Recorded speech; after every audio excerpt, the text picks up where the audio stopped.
की थी। नाम था गुड़िया। 6 साल की थी। गुड़िया मम्मी के साथ रहती थी। पापा हॉस्पिटल में थे, कोमा में। रोज शाम को मम्मी गुड़िया को कहानी सुनाकर सुलाती थी और दिन में मम्मी काम के लिए बाहर जाती थी। गुड़िया अकेली घर पर रहती थी।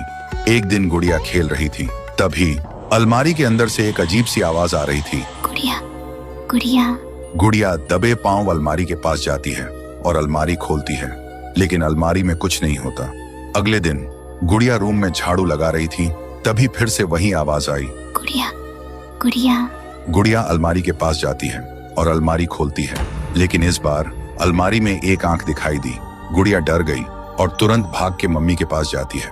वो मम्मी को बताती है, लेकिन मम्मी बोलती है, पागल मत बन गुड़िया, अलमारी में कुछ नहीं है, तेरा वहम होगा। पर गुड़िया ने सच में सुना था। वो आवाज बोल रही थी, मैं तेरी छोटी बहन हूँ, मुझे बाहर निकाल गुड़िया। फिर गुड़िया ने मम्मी से पूछा। क्या मेरी कोई बहन थी? सुनकर मम्मी चुप हो गई।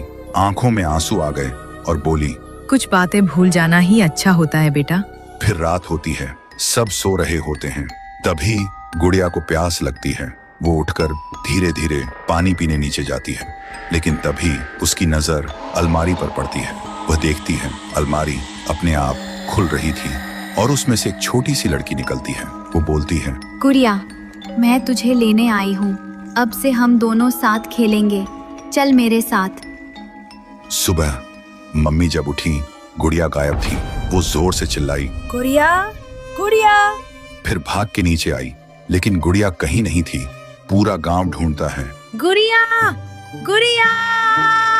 लेकिन गुड़िया कहीं नहीं मिलती। तब मम्मी को याद आती है गुड़िया की अलमारी वाली बात। वो अलमारी खोलती है और देखती है अलमारी के अंदर एक फोटो रखी थी, 2 छोटी लड़की की, और नीचे लिखा था, अब हम दोनों एक साथ हैं, कभी अलग नहीं होंगे। पर जब मम्मी ने वो फोटो देखी तो कांप गई, क्योंकि वो लड़की कोई और नहीं, उनकी दूसरी बेटी थी, शनाया, उसकी पहली बेटी, जो 7 साल पहले इसी अलमारी में मरी मिली थी। तो दोस्तों, अगर तुम जानना चाहते हो कि शनाया के साथ क्या हुआ था और वो गुड़िया को क्यों ले गई, तो कमेंट में लिखो, पार्ट 2 चाहिए।